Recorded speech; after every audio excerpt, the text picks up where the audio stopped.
Ekonomika dan Bisnis Unisbank Semarang memiliki beberapa program studi, diantaranya ada D3 Keuangan dan Perbankan, ada S1 Manajemen, dan ada S1 Akuntansi, serta Pendidikan Profesi Akuntansi.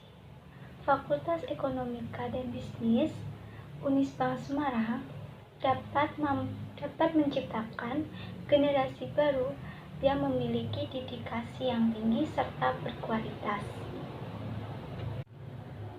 Assalamualaikum warahmatullahi wabarakatuh.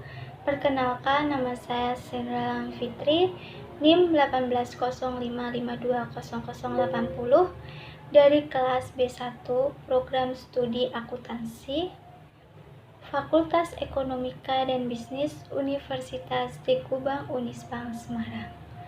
Di sini saya akan mempresentasikan mengenai audit sumber daya manusia mata kuliah audit manajemen.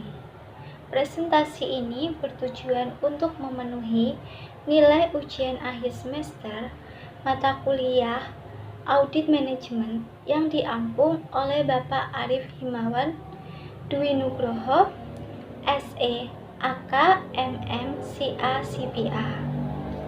Sebelum saya memasuki ke pembahasan materi, saya akan menjabarkan agenda-agenda dari pembahasan yang akan saya sampaikan dalam presentasi mengenai audit sumber daya manusia. Di antaranya, yang pertama ada pengertian audit SDM, yang kedua ada kerangka kerja audit SDM, yang ketiga ada tujuan audit SDM, yang keempat ada manfaat audit SDM, yang kelima ada pendekatan audit SDM, dan yang keenam ada langkah-langkah audit, yang ketujuh ada ruang lingkup audit, dan yang kedelapan ada program kerja audit, yang kesembilan ada audit atas perolehan SDM, dan yang ke-10 ada audit atas pengelolaan SDM, dan yang terakhir 11 ada audit atas pengurangan SDM. Yang pertama ada pengertian audit SDM. Pengertian audit SDM ada dua, mengemukakan tentang pengertian sumber daya SDM. Yang pertama, menurut Gomez Mejia tahun 2001, audit sumber daya manusia merupakan tinjauan berkala yang dilakukan oleh Departemen Sumber Daya Manusia untuk mengukur efektivitas penggunaan sumber daya manusia yang terdapat di dalam suatu perusahaan. Yang kedua, audit sumber daya manusia merupakan pemeriksaan kualitas kegiatan SDM secara menyeluruh dalam suatu departemen, divisi, atau perusahaan, dalam arti mengevaluasi kegiatan-kegiatan SDM dalam suatu perusahaan dan menitik beratkan pada peningkatan atau perbaikan menurut Rifai tahun 2004. Yang kedua ada kerangka kerja audit SDM. Kerangka kerja audit SDM menghubungkan pengelolaan SDM dengan tujuan bisnis perusahaan secara keseluruhan. Dalam hubungan ini, audit menilai dukungan SDM terhadap pencapaian tujuan perusahaan, komitmen perusahaan dalam memperdayakan, dan melibatkan SDM, serta mengidentifikasi permasalahan yang terjadi dalam hubungan tersebut dan rekomendasi langkah-langkah perbaikan yang diperlukan. Berdasarkan rekomendasi dan hasil audit, perusahaan melakukan perubahan atau perbaikan dalam mengevaluasi pengaruh perubahan-perubahan dari hasil audit. Kerangka kerja audit SDM disajikan pada gambar berikut ini. Yang ketiga ada tujuan audit SDM. Tujuan audit SDM terdiri yang pertama, menilai efektivitas. Yang ketiga ada tujuan audit SDM. Tujuan audit SDM terdiri diantaranya yang pertama, menilai efektivitas dari fungsi SDM. Yang kedua, menilai apakah program atau aktivitas SDM telah berjalan secara ekonomis, efektif, dan efisien. Yang ketiga, memastikan ketaatan berbagai program atau aktivitas SDM terhadap ketentuan hukum, peraturan, dan kebijakan yang berlaku di perusahaan. Yang keempat, mengidentifikasi berbagai hal yang masih dapat ditingkatkan terhadap aktivitas SDM dalam menunjang kontribusinya terhadap perusahaan. Yang kelima, merumuskan beberapa langkah perbaikan yang tepat untuk meningkatkan ekonomisasi, efisien, dan efektivitas berbagai program atau aktivitas SDM. Yang keempat ada manfaat audit sumber daya manusia. Manfaat audit sumber daya manusia terdiri dari 10. Di antaranya yang pertama, mengidentifikasi kontribusi dari Departemen SDM terhadap organisasi. Yang kedua, meningkatkan citra profesional Departemen Sumber Daya Manusia. Yang ketiga, mendorong tanggung jawab dan profesionalisme yang lebih tinggi kepada karyawan Departemen Sumber Daya Manusia. Yang keempat, memperjelas tugas-tugas dan tanggung jawab kepada Departemen Sumber Daya Manusia. Yang kelima, mendorong terjadinya keragaman kebijakan dan praktik-praktik sumber daya manusia. Yang keenam, menemukan masalah-masalah kritis dalam bidang SDM. Yang ketujuh, memastikan ketaatan terhadap hukum dan peraturan dalam praktik SDM. Yang kedelapan, menurunkan biaya sumber daya manusia melalui prosedur SDM yang lebih efektif. Yang 9, meningkatkan keinginan untuk perubahan dalam Departemen Sumber Daya Manusia. Yang terakhir ke-10, memberikan evaluasi yang cermat terhadap sistem informasi. Yang kelima ada pendekatan audit sumber daya manusia. Ada 3 pendekatan utama dalam audit sumber daya manusia yang umum digunakan, yaitu yang pertama, menentukan ketaatan pada hukum dan peraturan yang berlaku. Maksudnya, dalam audit ini menekankan penilaian bagaimana perusahaan menetapkan berbagai aturan dan kebijakan yang secara internal berlaku di perusahaan. Apakah telah sesuai dengan aturan dan hukum yang ditetapkan pemerintah sebagai pemegang otoritas, dan apakah setiap komponen dalam organisasi menjalankan aktivitasnya sesuai dengan aturan dan kebijakan tersebut. Manajemen puncak harus menyadari bahwa manajer di setiap tingkat berkewajiban untuk mentaati peraturan dan ketentuan hukum yang berlaku. Berbagai peraturan telah dikeluarkan pemerintah berkaitan dengan ketenagakerjaan seperti Undang-Undang Nomor 13 Tahun 2003 tentang ketenagakerjaan dan berbagai peraturan lain yang merupakan penjabaran terhadap tenaga kerja dan pemerintahan. sebagai pihak pemberi kerja serta kewajiban perusahaan terhadap tenaga kerja dan pemerintah serta hak-hak dan kewajiban tenaga kerja terhadap perusahaan. Yang kedua, mengukur kesesuaian program dengan tujuan organisasi. Semakin pentingnya arti produktivitas karyawan bagi perusahaan, menjadikan manajemen puncak memberikan perhatian yang lebih baik kepada Departemen SDM. Produktivitas berasal dari kelompok karyawan yang tertantang, diperberdayakan, mempunyai semangat dan dihargai.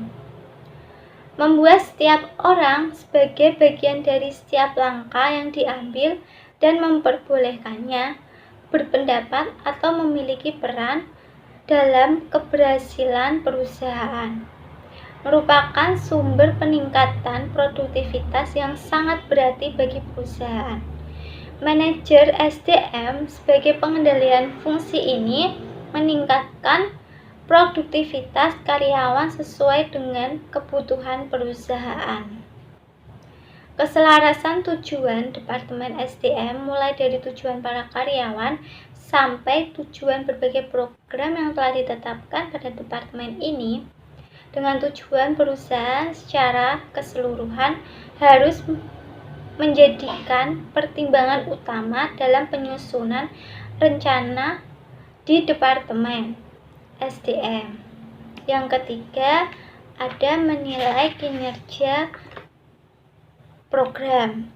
Mengukur kinerja program berarti menghubungkan aktivitas aktual program SDM yang diaudit dengan ukuran-ukuran keberhasilan yang telah ditetapkan sebelumnya. Di samping itu, ukuran-ukuran keberhasilan penilaian kinerja program juga dihubungkan dengan strategi dan rencana yang telah ditetapkan. Dalam pelaksanaan audit, masing-masing pendekatan ini tidak berdiri sendiri, tetapi lebih kepada kombinasi dari ketiganya untuk mendapatkan hasil audit yang secara optimal dapat membantu manajemen dalam meningkatkan keunggulan bersaing perusahaan. Menekankan pada salah satu pendekatan memungkinkan tergantung pada tujuan dan tujuan audit yang telah ditetapkan. Yang keenam, ada langkah-langkah audit sumber daya manusia.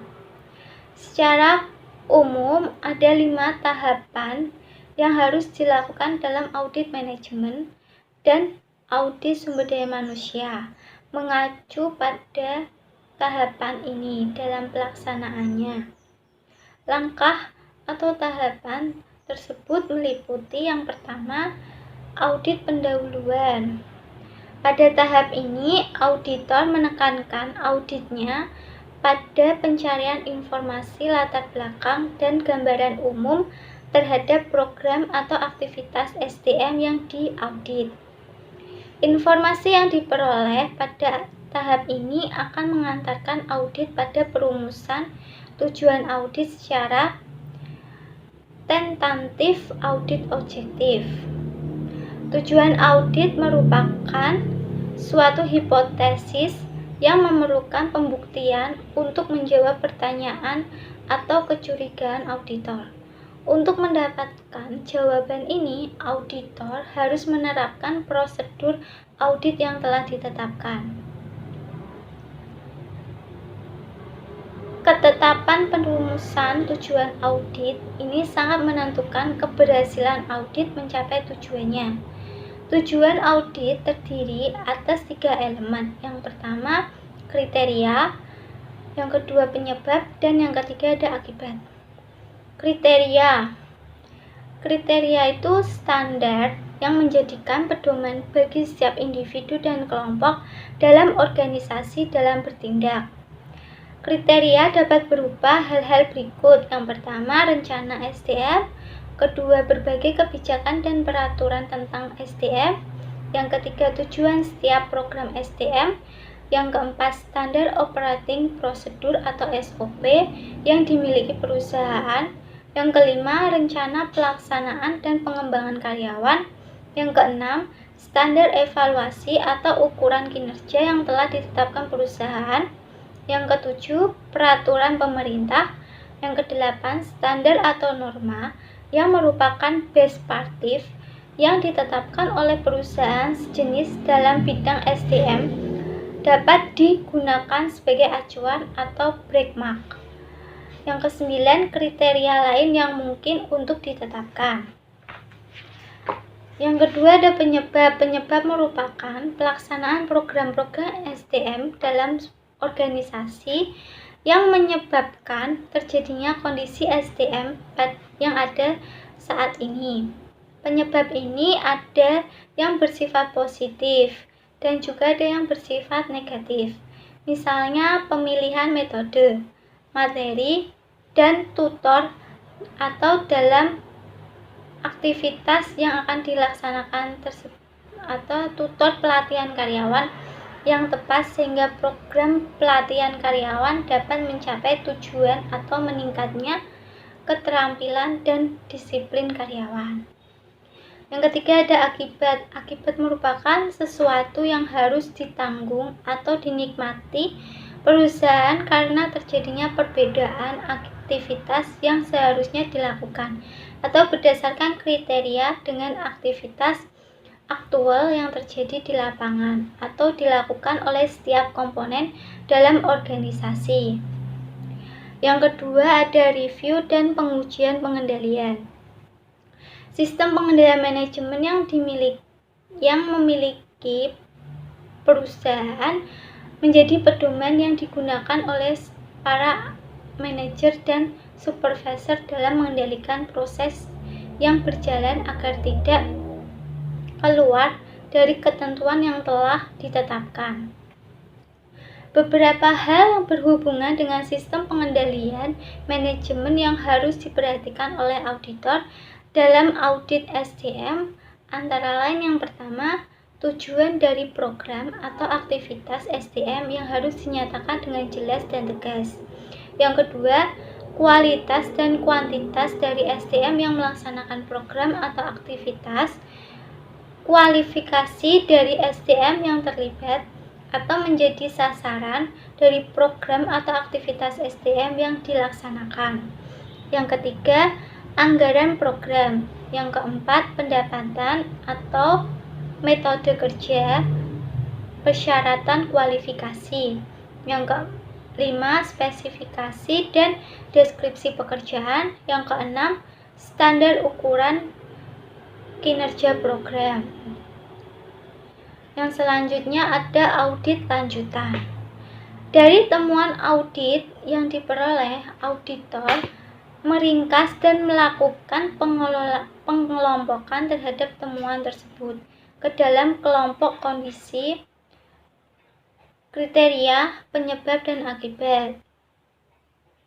Berbagai kelompok temuan tersebut kemudian dianalisis untuk memahami apakah permasalahan yang terjadi merupakan permasalahan yang berdiri sendiri atau saling berkaitan dengan permasalahan-permasalahan yang lainnya. Berkaitan dengan hal ini, auditor harus mengembangkan temuan secara cermat, sehingga dapat diketahui adanya penyimpangan yang terjadi. Apakah penyebab dari penyimpangan tersebut? Apakah akibat yang harus ditanggung perusahaan? Dan perusahaan berkaitan dengan terjadinya penyimpangan dari berbagai kekurangan yang ditemukan, kemudian auditor menyusun suatu rekomendasi. Yang keempat ada pelaporan. Laporan harus disajikan dalam bahasa yang mudah dipahami. Laporan audit harus memuat tentang informasi latar belakang, kesimpulan audit, dan disertai dengan temuan-temuan audit sebagai bukti pendukung kesimpulan tersebut. Dalam laporan juga harus disajikan rekomendasi yang diusulkan audit sebagai alternatif perbaikan terhadap penyimpangan atau kekurangan yang masih terjadi. Yang selanjutnya terakhir ada tindak lanjut. Tindak lanjut merupakan implementasi dari rekomendasi yang diajukan auditor. Manajemen dan auditor harus sepakat dan secara bersama-sama dalam melaksanakan tindak lanjut perbaikan tersebut. Pada dasarnya, keputusan untuk melaksanakan tindak lanjut sepenuhnya ada pada manajemen, tetapi dalam pelaksanaannya, auditor mendampingi agar tindak lanjut tersebut berjalan sesuai dengan rekomendasi yang diajukan dan dapat mencapai tujuannya. Selanjutnya, yang ketujuh ada ruang lingkup audit. Prospek audit SDM dilakukan terhadap fungsi SDM yang berkaitan dengan kegiatan-kegiatan SDM yang dimulai dari perencanaan SDM, perekrutan, penyeleksian, pelatihan, dan evaluasi kinerja SDM menurut Handoko tahun 1997. Pelaksanaan audit SDM pada dasarnya adalah untuk memastikan apakah kebutuhan potensial SDM bagi perusahaan baik kuantitas maupun kualitas telah terpenuhi secara ekonomis, efektif, dan efisien. Kebutuhan SDM menyangkut besarnya kapasitas SDM yang harus tersedia dalam operasional perusahaan. Untuk memenuhi kebutuhan SDM, proses SDM mulai dari perencanaan sampai dengan pemutusan hubungan kerja harus dilaksanakan secara selaras dengan tujuan perusahaan secara keseluruhan, sesuai dengan ketentuan dan hukum yang berlaku secara komprehensif. Maka, ruang lingkup audit ini meliputi seluruh proses SDM. Ruang lingkup audit SDM dibagi ke dalam 3 kelompok sesuai dengan administrasi aset tetap pada umumnya, yaitu perolehan, penggunaan, dan penghentian penggunaan sebagai berikut. Yang pertama, perekrutmen atau perolehan SDM. Mulai dari awal proses perencanaan kebutuhan SDM hingga proses penyeleksi dan penempatan. Yang kedua, pengelolaan atau pemberdayaan SDM. Meliputi semua aktivitas pengelolaan SDM setelah ada di perusahaan, mulai dari pelatihan dan pengembangan sampai dengan penilaian kinerja karyawan. Yang ketiga, yang terakhir, pemutusan hubungan kerja atau PHK karena mengundurkan diri maupun pemecatan akibat pelanggaran aturan perusahaan. Pengelompokan audit SDM dan sumber informasi yang bisa digunakan sebagai acuan oleh auditor dikelompokkan sebagai berikut. Yang pertama, rekrutmen SDM. Ruang lingkupnya itu berupa perencanaan SDM, rekrutmen, seleksi dan penempatan, serta otorisasi dan penempatan. Untuk sumber informasinya sendiri terdiri dari anggaran SDM, data atau catatan biaya rekrutmen, uraian dan spesifikasi pekerjaan, tingkat penerimaan karyawan, catatan wawancara karyawan, catatan lamaran yang ditolak, serta permintaan transfer. Yang kedua, ada pengelolaan SDM.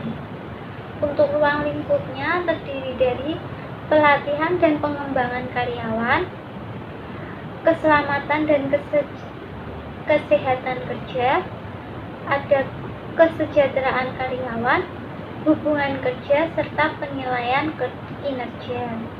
Untuk sumber informasinya terdiri dari data biaya pelatihan, catatan produksi, catatan kecelakaan kerja, catatan pengendalian kualitas, catatan produktivitas karyawan, catatan penilaian kinerja, catatan kegagalan produk, catatan kehadiran karyawan, catatan tindakan disiplin terhadap karyawan, laporan survei penggajian, data gaji dan tunjangan karyawan, catatan perputaran karyawan, laporan survei biaya hidup, catatan keluhan karyawan, serta tuntutan serikat pekerja. Yang ketiga ada pemutusan hubungan kerja. Itu ruang lingkupnya meliputi memasuki usia pensiun, pengunduran diri karyawan, pelanggaran disiplin, serta karyawan meninggal. Sumber informasinya terdiri dari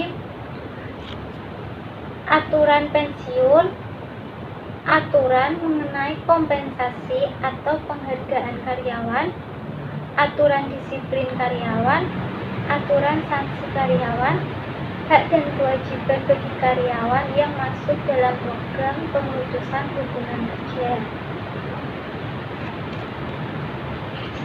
Selanjutnya ada program kerja audit SDM.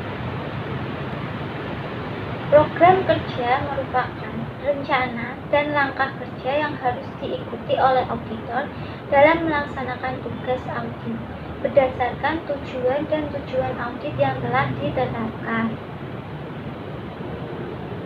Program kerja audit ini memuat beberapa pertanyaan dan langkah-langkah untuk memperoleh temuan audit.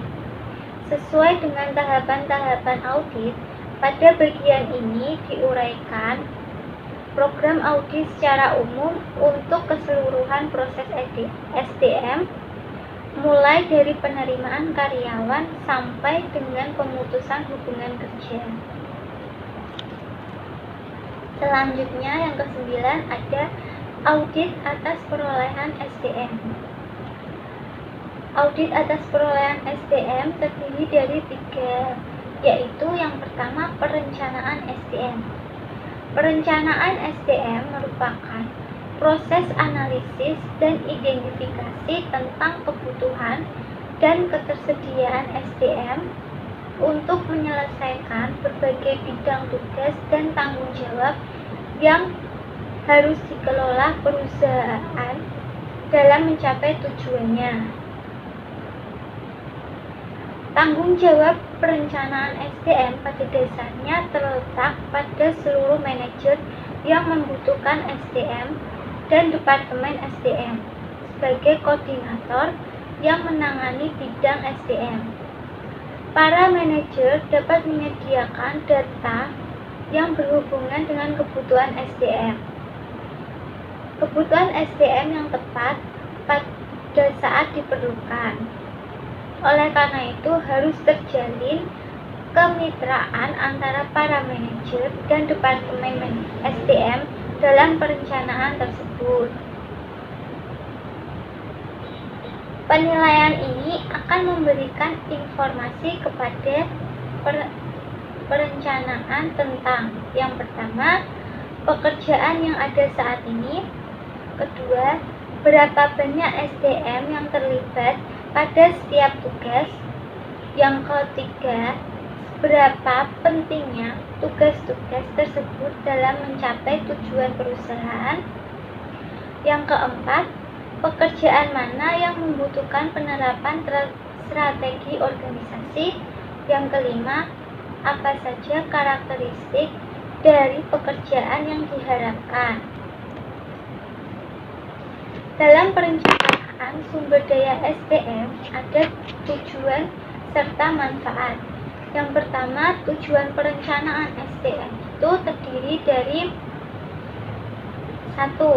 Penentuan kuantitas dan kualitas SDM yang ada akan mengisi semua formasi di dalam perusahaan. Yang kedua, menjamin tersedianya SDM saat ini dan yang akan datang. Yang ketiga, menghindari terjadinya mismanagement dan tumpang tindih dalam pelaksanaan tugas. Dan yang keempat, memudahkan koordinasi, integrasi, dan sinkronis pengelolaan sumber daya manusia. Yang kelima, menghindari kekurangan atau kelebihan SDM. Yang keenam, memberikan dorongan bagi setiap program atau aktivitas SDM. Yang ketujuh, memberikan dasar untuk melakukan evaluasi terhadap karyawan. Sementara untuk manfaat dalam perencanaan SDM itu terdiri dari yang pertama, perusahaan dapat memanfaatkan secara optimal SDM yang sudah ada di perusahaan, meningkatkan efektivitas kinerja. Yang ketiga, meningkatkan produktivitas kerja karyawan. Yang keempat, tersedianya SDM yang memenuhi kualifikasi untuk memegang wewenang dan tanggung jawab yang lebih besar di masa depan yang akan datang. Yang kelima, menyediakan dasar penyusunan program SDM bagi fungsi SDM. Yang kedua ada rekrutmen. Rekrutmen meliputi upaya pencarian calon karyawan yang memenuhi syarat dalam jumlah tertentu, sehingga dari mereka perusahaan dapat menyeleksi orang-orang yang paling tepat untuk mengisi lowongan pekerjaan yang ada. Rekrutmen juga harus memberikan kesempatan yang sama untuk setiap calon tenaga kerja untuk masuk ke dalam perusahaan atau tidak diskriminatif. Kegiatan kunci dalam pelaksanaan rekrutmen adalah sebagai berikut. Yang pertama itu menentukan kebutuhan jangka pendek dan jangka panjang pada setiap bidang, jenis pekerjaan, dan level dalam perusahaan. Yang kedua, perusahaan berupaya mendapatkan informasi tentang perkembangan kondisi pasar tenaga kerja. Yang ketiga, menyusun bahan-bahan rekrutmen yang efektif. Yang keempat, menyusun program rekrutmen yang terpadu berhubungan dengan aktivitas SDM yang lain dan dengan kerjasama antara manajer lini dan karyawan. Yang kelima, mendapatkan sejumlah atau pool calon karyawan yang berbobot dan memenuhi syarat. Yang keenam, mencatat jumlah dan kualitas pelamar dari berbagai sumber dan masing-masing metode rekrutmennya.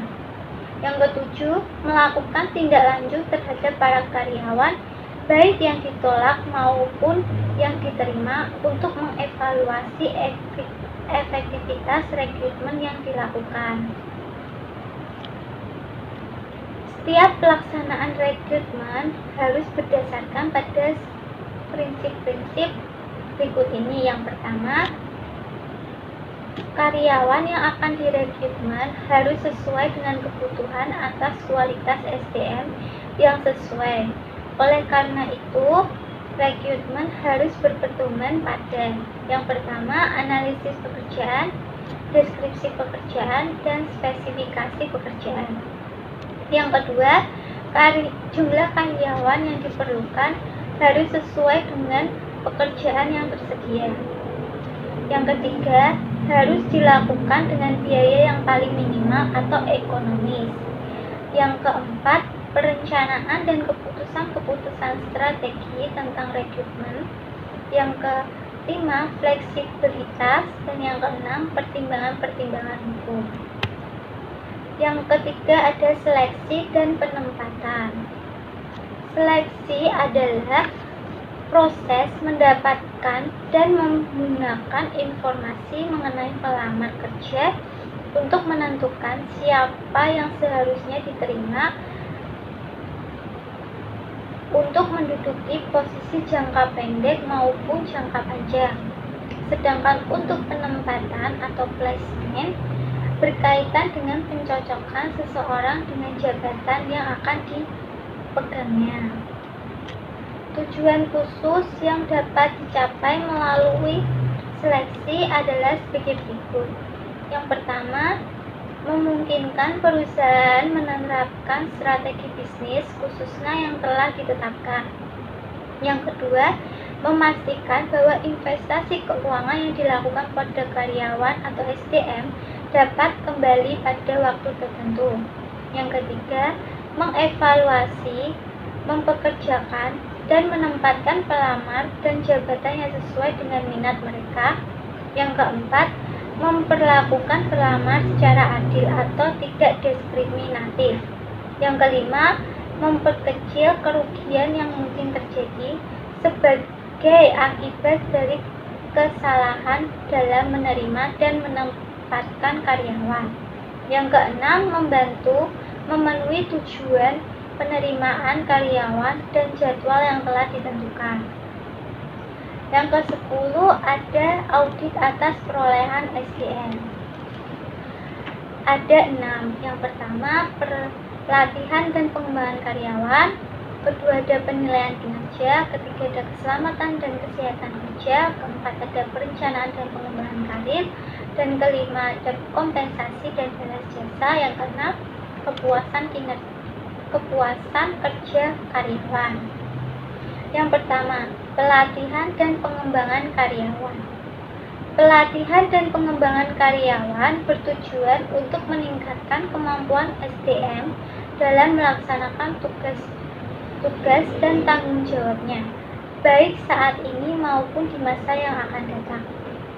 Pelatihan menekankan pada peningkatan keterampilan dan kemampuan SDM dalam melaksanakan tugas dan tanggung jawabnya saat ini. Sedangkan pengembangan SDM lebih menekankan pada peningkatan kinerja SDM di masa yang akan datang. Identifikasi kebutuhan pelatihan dapat dilakukan dengan cara yang pertama, menentukan keterampilan apa yang dibutuhkan karyawan. Yang kedua, melakukan penilaian secara periodik untuk mengidentifikasi topik yang tepat untuk pelatihan. Yang ketiga, melakukan proses identifikasi secara terus-menerus. Yang keempat, melakukan tolak ukur atau benchmarking pada industri yang sama terhadap pelatihan yang dilakukan dan keberhasilannya dalam meningkatkan kinerja karyawan. Yang kedua, ada perencanaan dan pengembangan karyawan. Karir adalah seluruh pekerjaan yang dimiliki atau dilakukan oleh individu selama masa hidupnya. Karir merupakan pola dari pekerjaan dan sangat berhubungan dengan pengalaman atau posisi wewenang, keputusan, dan interpretasi subjek atas pekerjaan dan aktivitas selama masa kerja individu. Hasil suatu penelitian menyimpulkan bahwa kebutuhan karyawan dalam perencanaan dan pengembangan karir meliputi hal-hal berikut. Yang pertama, persamaan karir. Persamaan karir adalah karyawan menginginkan adanya kesamaan dalam sistem promosi dan kesempatan untuk meningkatkan karir. Yang kedua, kepedulian atasan atau supervisory offers. Karyawan menginginkan dalam pengembangan karirnya ada peran aktif dari para supervisor dan dapat memberikan umpan balik bagi prestasi kerjanya. Yang ketiga, kesadaran akan adanya kesempatan. Karyawan menginginkan adanya kesempatan untuk berkarir. Yang keempat, minat karyawan atau employee interest. Karyawan memiliki keinginan dan tingkat minat yang berbeda-beda dalam meningkatkan karirnya.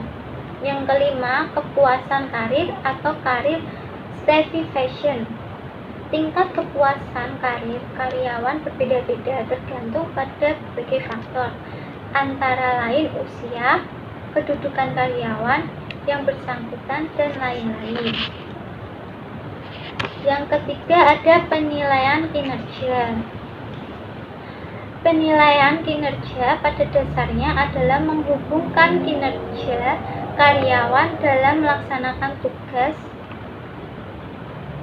dan tanggung jawabannya dengan standar atau ukuran keberhasilan yang telah ditetapkan sebelumnya untuk tugas dan tanggung jawab tersebut. Hasil penilaian kinerja karyawan dapat mencerminkan sebagian dari kinerja perusahaan. Kegagalan produk yang disebabkan oleh faktor internal maupun eksternal sebagian dapat mencerminkan kinerja karyawan di bagian produksi. Karena kegagalan produk salah satunya dapat terjadi karena kurang cakapnya karyawan tersebut dalam melaksanakan tugas dan tanggung jawabnya. Yang keempat ada kompensasi dan balas jasa. Kompensasi adalah sesuatu yang diterima karyawan sebagai pengganti atau imbalan atas kontribusi yang telah diberikan karyawan kepada perusahaan. Kompensasi dibedakan menjadi dua kelompok besar, yaitu kompensasi finansial dan kompensasi non-finansial. Tujuan dari pemberian upah dan gaji adalah sebagai berikut. Yang pertama, menjalin ikatan kerja yang formal antara perusahaan dan karyawan. Yang kedua, mencapai kepuasan kerja karyawan. Yang ketiga, merekrut karyawan yang berkualitas. Yang keempat, meningkatkan motivasi kerja karyawan. Yang kelima, meningkatkan stabilitas karyawan. Yang keenam, meningkatkan disiplin karyawan. Yang ketujuh, mencegah masuknya pengaruh serikat pekerja ke dalam perusahaan. Yang kedelapan, menghindari intervensi pemerintah. Yang kelima ada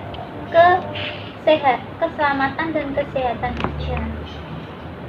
Keselamatan dan kesehatan kerja mengacu pada kondisi fisiologis fisik dan psikologis karyawan yang diakibatkan oleh lingkungan dan fasilitas kerja yang disediakan perusahaan. Perusahaan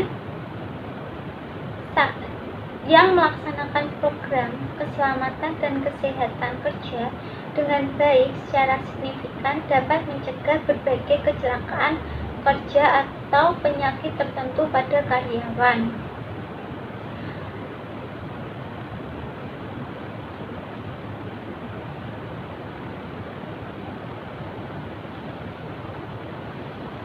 Program-program dalam keselamatan dan kesehatan kerja dapat meliputi kegiatan-kegiatan berikut. Yang pertama, pemantauan tingkat kesehatan dan kesempatan kerja.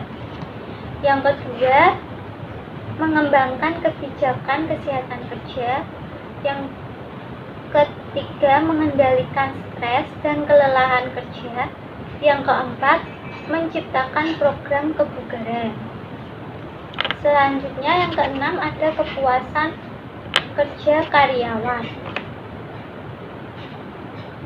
Setiap individu memiliki tingkat kepuasan yang berbeda-beda sesuai dengan sistem nilai yang berlaku pada dirinya. Semakin tinggi penilaian terhadap kegiatan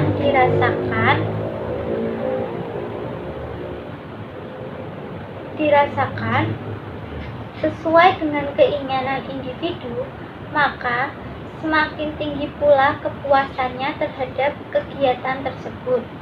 Dengan kepuasan kerja merupakan gambaran evaluasi seseorang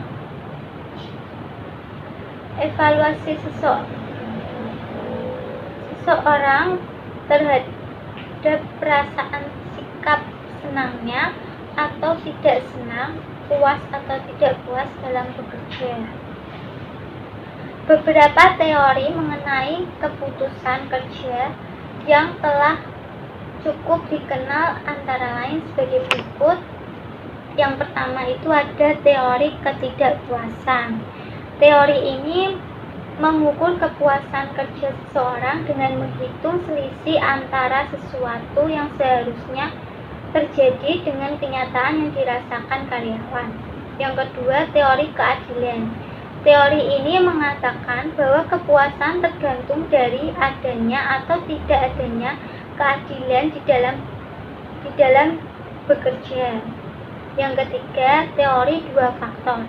Teori ini menganggap kepuasan kerja dan ketidakpuasan sebagai hal yang berbeda dan mengelompokkan karakteristik pekerja menjadi dua, yaitu starvation atau motivator dan distarvation atau tidak memotivasi. Yang ke-11 ada audit atas pengurangan sumber daya manusia. Pengurangan tenaga kerja merupakan keputusan yang tidak berdiri sendiri. Berbagai kepentingan perusahaan harus diselamatkan agar perusahaan bisa bertahan hidup atau survive dan ikut bermain dalam bersaing yang sangat tinggi intensitasnya. Beberapa alasan perusahaan dapat melakukan PHK sebagai berikut. Yang pertama, tenaga kerja melakukan pelanggaran berat, yaitu penipuan, pencurian, membocorkan rahasia perusahaan, dan sebagainya setelah kesalahannya dapat dibuktikan. Yang kedua, tenaga kerja melakukan tindakan pidana dan dinyatakan bersalah oleh peradilan. Yang ketiga, tenaga kerja mengundurkan diri atau secara sukarela. Yang keempat, tenaga kerja memasuki masa pensiun. Dan yang kelima, perusahaan tutup karena melakukan peningkatan efisiensi. Yang keenam, perusahaan pilot. Sekian presentasi dari saya. Semoga materi yang saya sampaikan dapat memberikan manfaat untuk mahasiswa atau mahasiswa yang dapat atau yang memiliki mata kuliah audit manajemen. Mohon maaf bila ada kalimat atau kata-kata yang kurang berkenan atau salah-salah dalam pengucapan kata dan kurangnya dalam pemahaman materi serta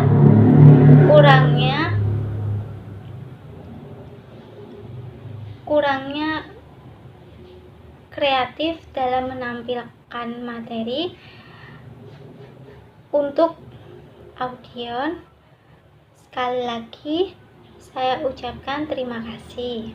Assalamualaikum warahmatullahi wabarakatuh. Sampai jumpa.